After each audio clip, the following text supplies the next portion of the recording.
साहब से लेकर आज तक सब एमएलए का दौर शहर की आवाम ने देखा, शहर के बुजुर्गों ने देखा।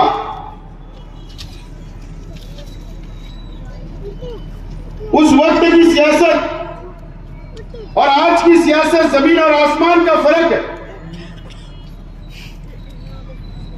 उस वक्त हमारे लीडर हमारी सनत की बात किया करते थे, कैसे हमारी सनत को फायदा मिले। उस वक्त के लीडरान तामीर और तरक्की की बात किया करते थे। उस वक्त के लीडरान इत्तेहाद की बात किया करते थे, रिश्ता निभाने की बात किया करते थे। और जब शहर पर कोई मुसीबत आ जाए तो तमाम ही लीडरान एक जगह आ जाते थे और फिरका परस्त ताकतों से लड़ने का काम करते थे। लेकिन आज की सियासत सिर्फ हमारा मंच है, हमारे स्टेज से हम तामीर और तरक्की की बात कर रहे हैं, हम शहर के विकास की बात कर रहे हैं, हम शहर की सनत की बात कर रहे हैं, हम शहर के अंदर तालीम मियार बुलंद होना चाहिए उसकी बात कर रहे हैं, हम शहर को बचाने की बात कर रहे हैं। लेकिन हमारे मुखालिफ जो लीडरान है वो झूठ फसाद बोल रहे हैं, जातियात पर बोल रहे हैं, धमकी दी जा रही है, आवाम को गुमराह किया जा रहा है, सिर्फ एक कुर्सी के लिए ये शहर को बांटने का काम किया जा रहा है, तोड़ने का काम किया जा रहा है। ये आज की सियासत और ये इलेक्शन के अंदर ऐसे मुद्दे हावी है।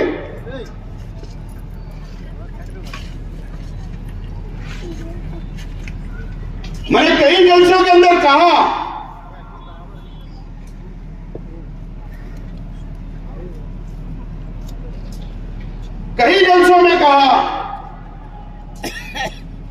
कि भारतीय जनता पार्टी बीजेपी की नीयत खराब है मालेगांव के ताल्लुक से। इसी किले के ऊपर आकर बीजेपी का एक एमएलए नितेश राणे ऊपर खड़े रहकर ये बोलता है कि इस बस्ती को बुलडोजर से तोड़ दिया जाएगा, बुलडोजर चला दिया जाएगा। इस शहर को लाहौर जिहाद के नाम से बदनाम किया गया। संभली के अंदर लैंड जिहाद के नाम से बदनाम किया गया। संभली के अंदर अब नवा काम शुरू हुआ। आप देखिए 3 दिन पहले धुलिया शहर में इस राज्य के उप मुख्यमंत्री नायब वजीर आला देवेंद्र फडणवीस उन्होंने एक जलसे से कहा कि पार्लियामेंट के चुनाव में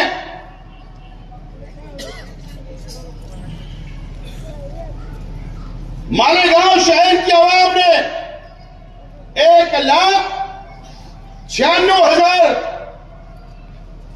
वन साइड वोट दिया और उन्होंने कहा कि इस महाराष्ट्र के अंदर, इस मुल्क के अंदर वोट जिहाद शुरू हुआ है, वोट जिहाद।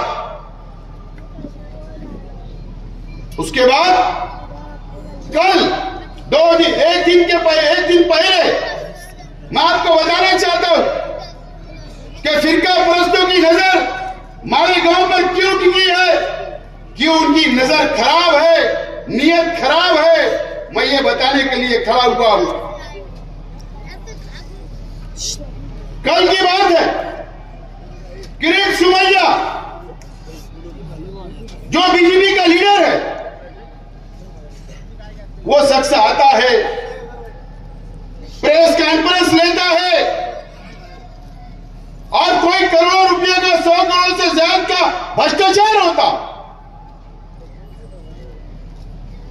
गबन होता और उसको नाम दिया जाता है वोट जिहाद का, वोट जिहाद का। 3 दिन पहले देवेंद्र फडणवीस, 1 दिन पहले किरीट सोमैया, वहां पर भी वोट जिहाद, कल भी वोट जिहाद। और आज क्या हुआ? आज ईडी की कार्रवाई हुई, छापा पड़ा मालेगांव में। कोई पटेल नामी शख्स है समकसेर में, हवाला का काम करता है, उसके बाद रेड हुई और मेन मुजरिम जो है सिराज अहमद, जो मेमन है, स्विस हाई स्कूल के पास रहता है, उसने गबन किया, रेड हुई, ईडी की कार्रवाई हुई।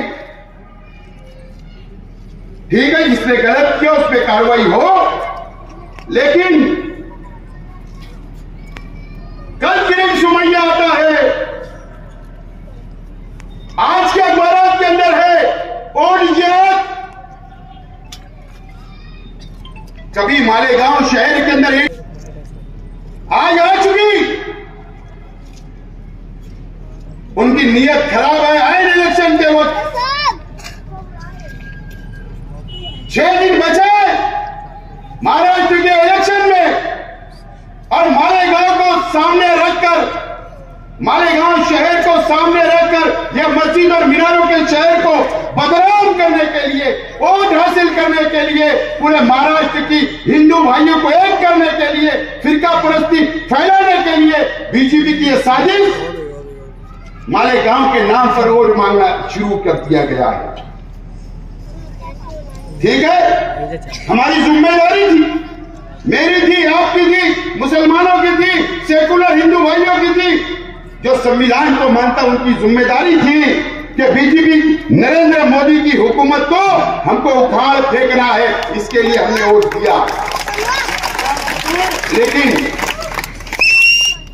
आज मैं मालेगांव शहर के आवाम से मेरा सवाल है कि आज के एमएलए साहब, अल्लाह उनको सेहत दे, तंदुरुस्ती दे, हमारी दुआ है, लेकिन आज के एमएलए साहब मुझे बताइए, रविवार वार की आवाम, मेरी मां बहनें, शहर की आवाम, मुझे बताइए, मेरा सवाल है, यहीं पर इसी इलाके के अंदर फिदाइन दस्ते रहते हैं, नौजवानों को बदनाम किया गया।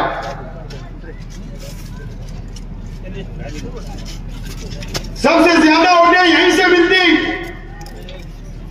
इस्तेकबाल भी इसी अल्लामा पुल के ऊपर होता है, साल में कई मरतबा।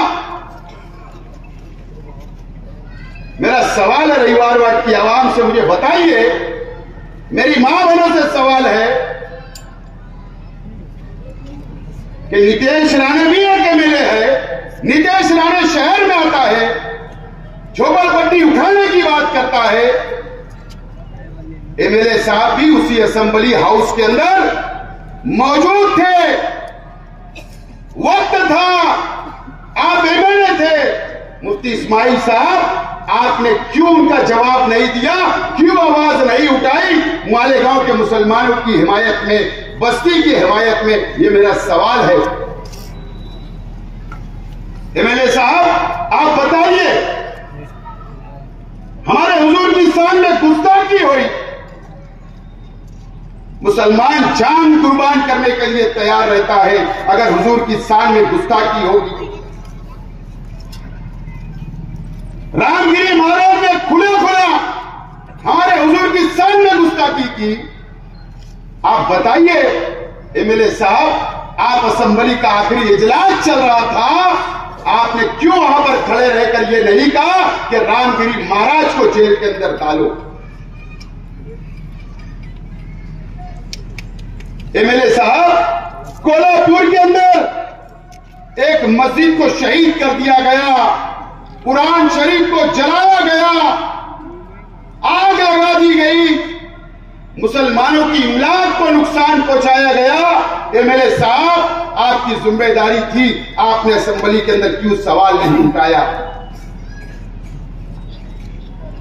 क्यों सवाल नहीं उठाया? आप बीजेपी से डरते हो एमएलए साहब, आप सिंधेगढ़ से डरते हो, क्योंकि आपने ये 5 साल आप सिंधेगढ़ के साथ रहे, शिवसेना के साथ रहे, तीर कमान के साथ रहे, कवल के फूल के साथ रहे। आपको करोड़ों रुपया रिश्वत लेकर आपने हमारी मां बहनों की दुआओं को बेचने का काम किया। आपने इस शहर के मुसलमानों की इज्जत को बेचने का काम किया। इसके लिए आपने बीजेपी और शिवसेना के खिलाफ आवाज नहीं उठाई। आपने करोड़ों रुपया लिया था, इसके लिए जवाब ये शहर भी दे। सोचे समझे कि आज के एमएलए साहब कितनी बुरी तरीके से नाकाम हो गए, मुझे बताइए आप। अब मुझे सवाल है आपसे, इस शहर की आवाम से, कि अगर भारतीय जनता पार्टी और बीजेपी की अगर नियत खराब है मालेगांव शहर के ऊपर, तो यह हमारा मस्जिद और मीनारों का शहर, पावरलूम सनत का शहर, यह मुसलमानों की बस्ती, मुझे बताइए। अभी तो इलेक्शन वोटिंग बाकी है, एडी शहर में आ जा रही, बीजेपी की नियत खराब है, मालेगांव को बदनाम किया जा रहा है, ओड जिहाद के नाम पर, लैंड जिहाद के नाम पर, लव जिहाद के नाम पर। मुझे बताइए कि इनसे लड़ेगा कौन आइंदा 5 साल? कौन लड़ेगा बताइए? एमएलए साहब तो नाकाम हो गए। मुझे 5 साल का तजुर्बा है। अगर आपने जिम्मेदारी दी, आपने मौका दिया, आपने अगर मुझको अगर आपका नुमाइंदा बनाकर भेजा, तो इंशाअल्लाह इन फिरका परस्तों से लड़ने का काम सिर्फ शेख आसिफ कर सकता है। और दलील है, हवा में बात नहीं कर रहा हूं, दलील दे रहा हूं। जिस वक्त मालेगांव शहर के अंदर बम ब्लास्ट हुआ, 2006 का, 2008 का, कब्रिस्तान में भिक्खू चौक पर, मुझे बताइए कि साध्वी प्रज्ञा सिंह ठाकुर के खिलाफ महाराष्ट्र असेंबली के अंदर आवाज उठाने का काम अल्लाह का करम है, आपके नुमाइंदे ने किया था, शेख आसिफ ने किया। कर्नल पुरोहित के खिलाफ आवाज उठाने का काम किया था।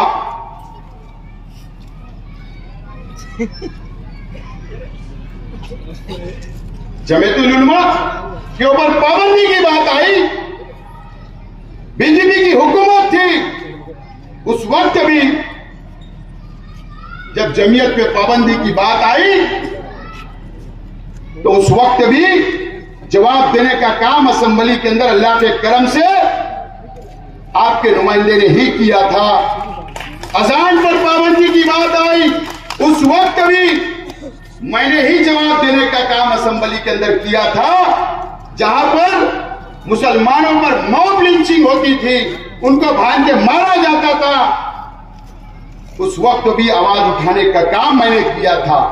और इसी वजह से आरएसएस ने, बीजेपी ने 2019 का इलेक्शन हराने के लिए फंडिंग की थी, फंडिंग। मेरे खिलाफ 19 के असेंबली इलेक्शन के अंदर इन लोगों को पैसा दिया गया था शेख आसिफ को हराने के लिए, कि आवाज उठाता है, फिरका परस्तों के खिलाफ आवाज उठाता है, हमको तकलीफ देता है। इसके लिए मुझे हराने के लिए बड़ी साजिश रची गई थी दोस्तों। आप फैसला कर लो कि आपका नुमाइंदा कैसा होना, आवाज उठाने वाला चाहिए क्या हमारे शहर के आज के एमएलए की तरह खामोश बैठने वाला चाहिए? यह अलग बात है कि हमारी मां बहनें घरों में रहती है, उनको पता नहीं है, वो वोट दे देती है 5 साल कौन क्या कर रहा, शहर के आवाम को पता नहीं होता। लेकिन मुझको एक सबूत आज के एमएलए साहब ने बता देना, अभी 4 दिन प्रचार को बाकी है, एक जलसे के अंदर बताना कि बीजेपी की हुकूमत के खिलाफ इन्होंने वोट दिया था, एक सबूत बताना। आज तक वोट नहीं दिया बीजेपी के खिलाफ, ना स्पीकर के चुनाव में, ना अक्सरियत साबित करने वक्त, कभी वोट नहीं दिया, कभी नहीं। हाँ, इन्होंने वोट दिया बीजेपी और शिवसेना के एमएलसी और राज्यसभा के उम्मीदवार को। और मैं आज मुझे बताओ, आज मैं बुनकर भाइयों से बोलना चाहता हूं, इस पावरलूम सनद की बका के लिए मैं लड़ना चाहता हूं, रंगीन पावरलूम के लिए मैं लड़ना चाहता हूं। एक मॉल वाले ने, एक कपड़े की दुकान वाले ने हमारे रंगीन वालों के खिलाफ में दिल्ली के अंदर कोर्ट के अंदर केस किया है सिक्के के ऊपर। मुझे बताओ कौन सा लीडर तुम्हारा साथ दिया, बताइए मुझे। ये हमारे बुजुर्गों की सड़क, सबसे पुरानी सड़क, हलाल रोजगार हम कमाते, वो चला गया कोर्ट में, केस लड़ रहा है, तकलीफ दे रहा है। अगर कल कोर्ट का फैसला कुछ हो गया कौन बचाएगा? आज मैं शहर के अवाम से अपील करना चाहता हूं, मेरे बुनकर भाइयों से, मैं सबको साथ लेकर चलना चाहता हूं। मेरे पास कोई भेदभाव नहीं, मैं सबको साथ लेकर चलना चाहता हूं। मैं शहर की मां बहनों से भी अपील करना चाहता हूं कि मुझे मौका दीजिए। आज के एमएलए साहब को आपने मौका दिया था, वो कुछ नहीं कर पाए, नाकाम हो गए। आप मुझे मौका दो, मैं शहर को आगे ले जाना चाहता, सनद की बका के लिए लेना चाहता, मैं 24 दूध के कारखाने पर मैं सोलार देना चाहता, मैं शहर के अंदर 5 जिले का हज हाउस देना चाहता।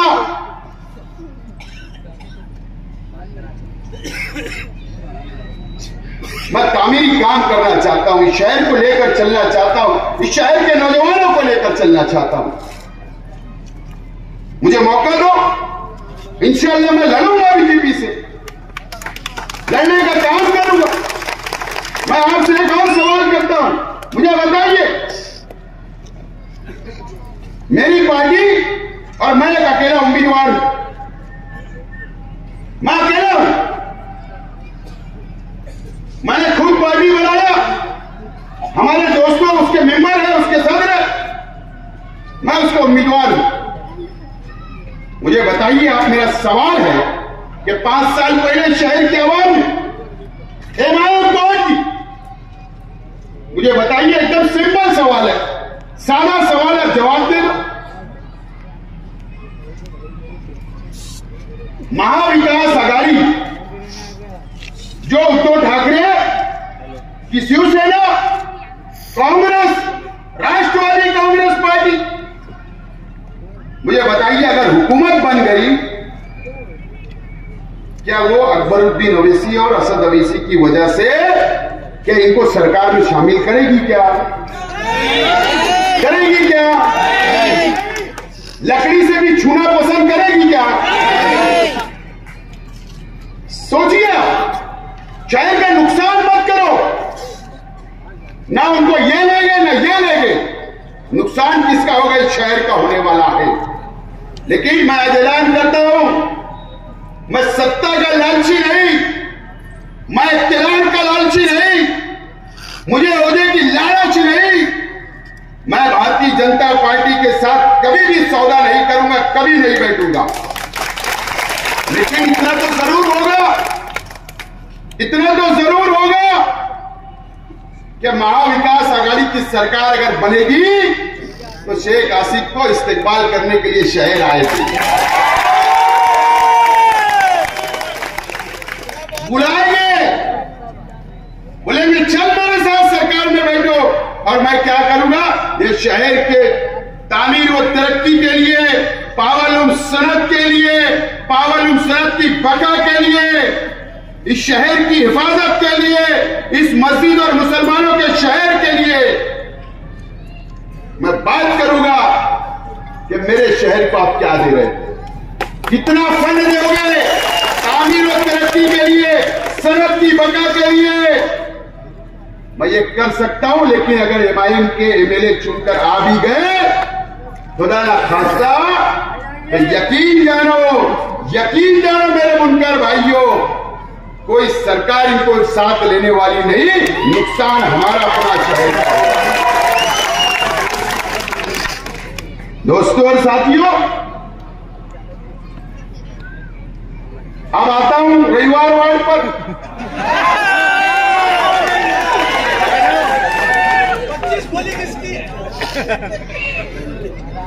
एक जलसा लिया,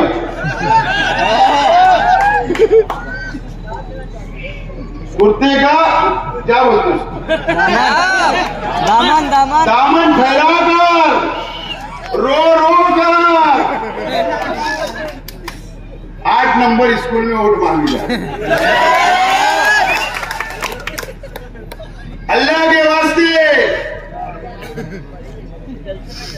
क्या क्या नहीं बोला गया, क्या क्या नहीं बोला गया। एक जलसा लिया, 4-5 खाना हो गया, सबको बुलाया जा रहा, बैठाया जा रहा, खिलाया जा रहा, और साथ में धमकी दी जा रही।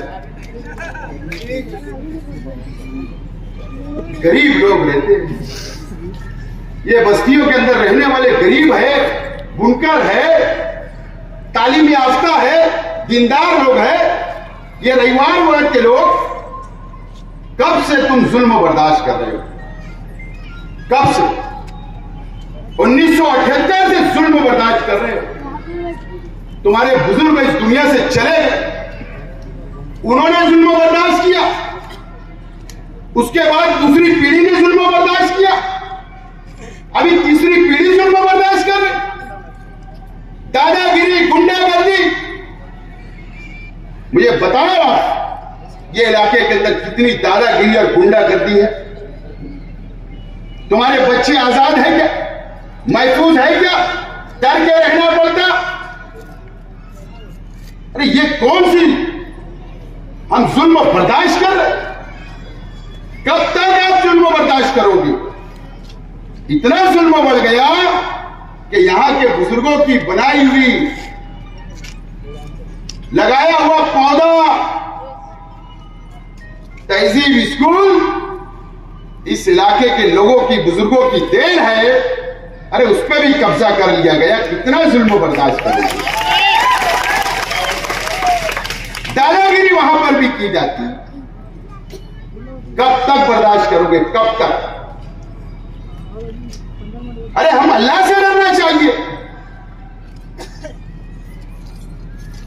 नौजवानों, मेरी मां बहनों से मैं अपील करना चाहता हूं, मेरी मां बहनों से अपील करना चाहता हूं कि अगर आपके बच्चों को आजादी चाहते हो तो आपको मुझको वोट देकर कामयाब करो। इस इलाके के बुनकर भाइयों से मैं अपील करता हूं, मुझे पता है कि बाग महमूद के अंदर कितनी दादागिरी है। यहां पर बैठे हैं मेरे सामने एक सेठ, उनकी भी जमीन में कब्जा। नाम बोल दोगे सेठ? नहीं,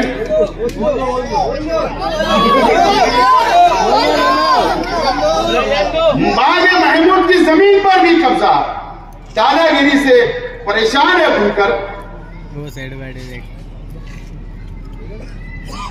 हीरापुरे के अंदर इस्लामाबाद रसूलपुरा किले के लोगों की जमीनें, साइजिंगें, कारखाना, अरे जमीनों पर कब्जा कर लिया गया, तो भी आप बर्दाश्त कर। वहां बेचारे गरीब लोग रहते, मजदूर लोग रहते हो, उनके ऊपर भी दादागिरी, गुंडागर्दी।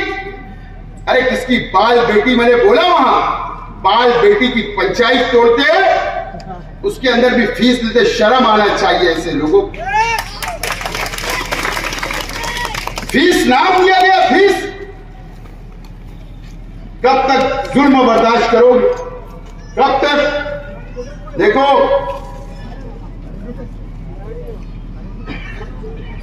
अगर आपने गलती कर ली,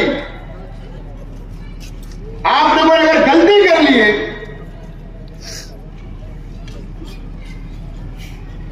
और अगर मैं हार गया, तो यकीन जानो, मालूम है आज के एमएलए साहब को भी कम ज्यादा बोला जा रहा है, टॉर्चर किया जा रहा है। जब वो एमएलए को टॉर्चर कर सकते, तो वो क्या मुफ्ती इस्माइल साहब आपके लिए खड़े रह सकते जब आप पर जुल्म होगा, आपकी जमीनों पे कब्जा हो जाएगा। और अब गुंडागर्दी यहां के लोग नहीं, उनके साथी श्रीरामपुर के लोग भी आके गुंडागर्दी कर रहे हैं, बाहर के लोग आकर भी यहां रह के गुंडागर्दी कर रहे हैं। आपका जीना दूभर हो जाएगा, जी नहीं सकोगे, कारोबार नहीं कर सकोगे, हफ्ता वसूली का वक्त आ सकता, आप पर जुल्म बढ़ सकता, आपके बच्चों की हिफाजत नहीं हो सकती। याद रखना मेरी बात, इससे अच्छा मौका कभी नहीं आएगा। 20 नवंबर से अच्छा मौका, अगर यहां गलती करी है 20 नवंबर में, और उनकी अपील पर अगर मेरे साहब को तुमने वोट दे दिया, तो ये सबसे बड़ी गलती होगी, सबसे बड़ी गलती होगी, सबसे बड़ी गलती होगी। ये मौका है आपको, और ये अल्लाह ताला की तरफ से मौका है। याद रखना मेरी बात, अल्लाह ताला की तरफ से ये मौका आपके हाथ आया है। आपको कोई हथियार लेके लड़ने के लिए नहीं बोल रहा हूं, बस खामोशी से जाना है, स्कूल में लाइन लगाना है और रिक्शा पे बटन दबाना है, इतना ही काम तुम्हारा है। बस इतना काम कर दो। ये अल्लाह तरफ की बात है, मैं बोल रहा हूं आपको। अल्लाह ने आपको एक मौका दिया है आजादी का, और मैं कोई गुंडा इंसान नहीं हूं। जितने उम्मीदवार हैं सबसे साफ सुथरा हो, एक भी केस नहीं, जुलूस वगैरह की, धरना आंदोलन, सियासी केस है। मैं आजादी कैसे दिलाऊंगा? असेंबली के अंदर बैठकर कानून से। और यकीन जानो, ऐसा नहीं है कि आपकी वोट लेकर भाग जाऊंगा। आकर यहां पर चौक में, खैबा निसार चौक पर बैठूंगा, आपको मिलने आऊंगा, यहां पर ऑफिस बनाऊंगा, यहां पर रहूंगा, आपके मसाइल हल करूंगा, रंगीन वालों के मसाइल, बुनकरों के मसाइल, गरीबों के मसाइल। और एक एक जमीन पे जो इन्होंने कब्जा किया, दादागिरी, गुंडागर्दी की ना, बस सब मटेरियल मुझे दे देना 20 के बाद, उसके बाद तुम हट जाना। इसके लिए आज वोट मांगने आया हूं।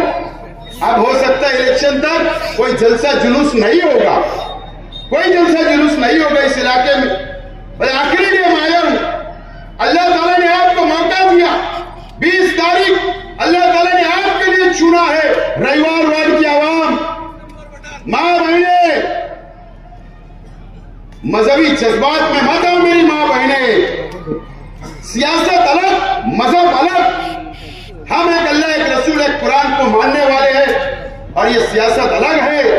लेकिन आप अगर गलती करोगे तो आप किसको ताकत पहुंचा रहे, कौन शेर बनेगा, कौन जुल्म करेगा, ये आपको सोचना है। ये सवाल छोड़कर जा रहा हूं।